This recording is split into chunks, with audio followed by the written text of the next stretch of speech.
तथा 120 बी के आरोप से बरी किया जाता है। फैजल खान, इसको बोलते हैं बरी किया जाता है। यह उस केस में कोर्ट के अंदर बरी हो जाता है प्रिंस, जिसकी जजमेंट की कॉपी तूने पूरे देश को नहीं दिखाया और एफआईआर की कॉपी दिखाकर उसे क्रिमिनल घोषित किया किसी के मरने के बाद। अरे लानत है तेरी इस ज्ञान की। ऐसा ज्ञान तू लेके चला है कि पूरे देश को बर्बाद करने में तू लगा हुआ है। साथियों, फैजल खान का ये वाला पहले एक्टिंग देखिए। देखिए, ये बात बोलना नहीं चाहिए। ये हम कुछ एफआईआर ले आते हैं। प्रिंस के ऊपर 2 किडनैपिंग का, 3 आर्म्स एक्ट का। मृतक व्यक्ति के बारे में आप ये बातें क्यों बता रहे हो? क्योंकि उनको पुलिस दूसरे केस में भी ढूंढ रही थी। ये वो एफआईआर है जिसकी वजह से देश छोड़ के जाना पड़ा। जिसने थोड़ा और सुनिए। तो आप ये कह रहे प्रिंस की मौत के लिए आप जिम्मेदार नहीं हो? आप बताइए कैसे जिम्मेदार? क्या हम नेपाल भेजे थे? क्या हम कहे थे कि किडनैप कर? थोड़ा और सुनिए। के लाओ। हम बोले थे कि नेपाल की शराब लाओ। हम बोले थे कि पिस्टल कमर में लेके घूमो। हम बोले थे कि किसी से रंगदारी मांगो। कैसे फैजल खान ने किसी व्यक्ति के मौत के बाद भी अपनी झूठी कहानी सुनाता है पूरे देश को। फैजल फर्जी खान हमेशा फर्जी खबरें सुनाते रहा। दोस्तों, यही एफआईआर की कॉपी है जिसका वो जिक्र कर रहा है। एफआईआर का मतलब होता है फर्स्ट इंफॉर्मेशन रिपोर्ट। किसी भी घटना में पुलिस सबसे पहले जो चीजें लिखती है वो फर्स्ट इंफॉर्मेशन रिपोर्ट है। इस केस की सच्चाई यह है कि प्रिंस यादव, उसमें एक व्यक्ति जो किसी से 23 लाख रुपया लिए हुए रहता है और 5 साल से वो लौटा नहीं रहा होता है, उस केस में प्रिंस यादव चाहता है कि इसकी मध्यस्थता करा दे। वो एक मीटिंग चलते रहती है। इसी में वह व्यक्ति जो पैसा लिए हुए रहता, उसी ने उल्टे केस किया। 2023 में यह केस जाता है। देखिए, 28/8/2023 को यह केस कोर्ट में चला जाता है और जो पैसा मांगने वाले लोग सब थे उन्हीं के ऊपर एफआईआर होती है, जिसमें प्रिंस यादव का भी नाम दिया जाता है जो मध्यस्थता कर रहा था। 28 तारीख को और 29 तारीख को, 28 तारीख को वहां पर एफआईआर होता है सोनपुर में, सारण में, जहां का वो व्यक्ति है पैसा 23 लाख लेने वाला जो लौटा नहीं रहा था। और 29 तारीख को एफआईआर होता है जहां ये मीटिंग चल रही थी एक ढाबा पर। किडनैप करके कोई ढाबा पर नहीं रखता है, खाना न खिलाते रहता है। अब यहां देखिए इसने क्या गेम किया। ये केवल एफआईआर की कॉपी लेकर गया। मैंने पहले बोला एफआईआर का मतलब है फर्स्ट इंफॉर्मेशन रिपोर्ट।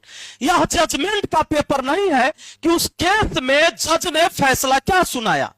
अब मैं बताता हूं। सबसे पहले जब यह केस में सभी लोग को पुलिस पकड़ के ले जाती है, जब कोर्ट में यह बहस चलती है, जज जमानत दे देते हैं, बेल पर ये लोग बाहर रहते हैं। लेकिन इसका फाइनल आ जाता है 25/2/2026 को, यानी 25 फरवरी 2026 को फाइनल जजमेंट आता है इस केस में। फैजल खान ने इसको छुपा लिया। जजमेंट की कॉपी इसने तो दिखाया ही नहीं शुभंकर मिश्रा जी को। अब यहां पर देखिए जो ऑर्डर आता है, इसको जरा आप पढ़ेंगे। मैंने इसका हिंदी अनुवाद भी कर लिया है।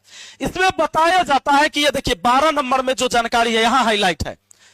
आदेश हाईलाइट किया गया, रेखांकित जो यहां किया हुआ है।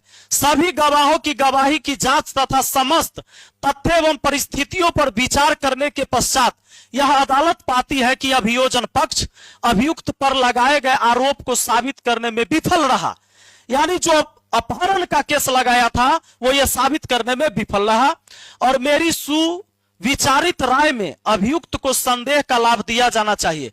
अतः अभियुक्तगण जिसका जिसका नाम था, ये सारे नाम, इसमें प्रिंस यहां छठा है, जानबूझ के इसका लास्ट में जोड़ा गया था जबरदस्ती में नाम।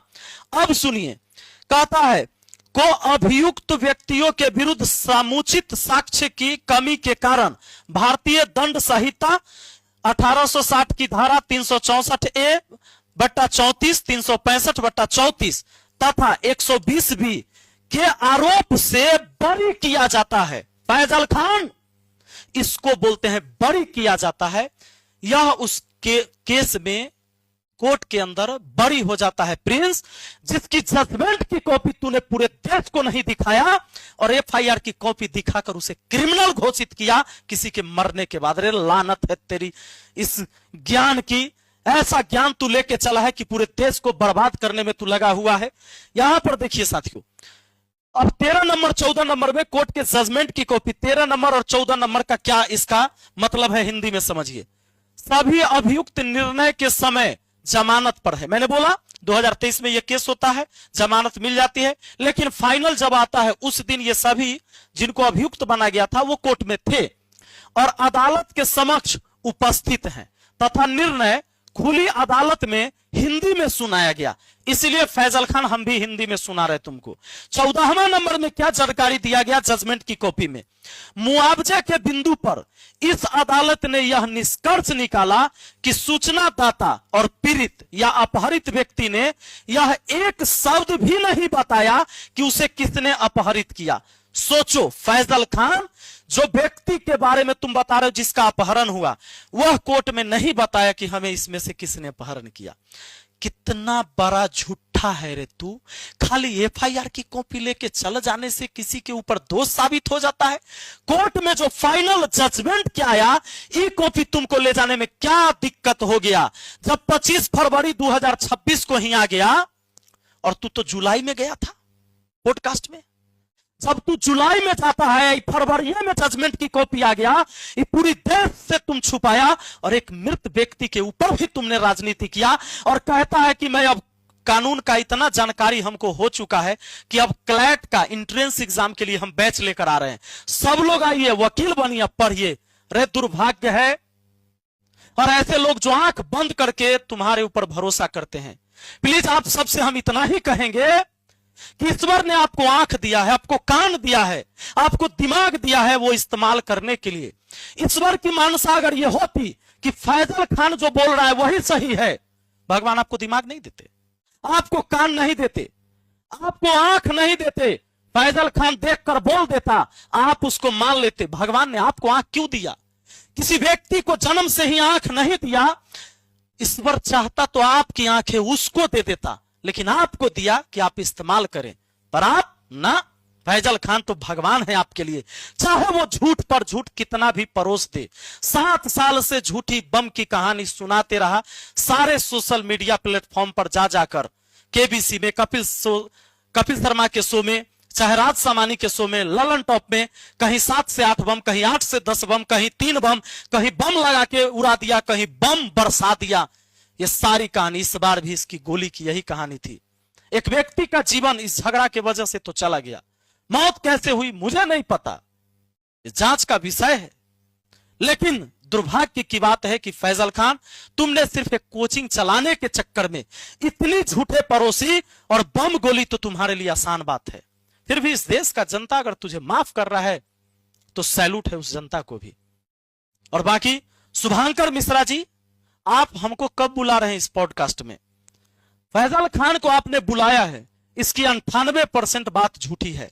मैं आपको एक चीज कहता हूं शुभांकर मिश्रा जी, आप क्वेश्चन सब मंगवा लीजिए फैजल खान से और जवाब हमसे लीजिए, लेकिन पॉडकास्ट में बुलवाइए।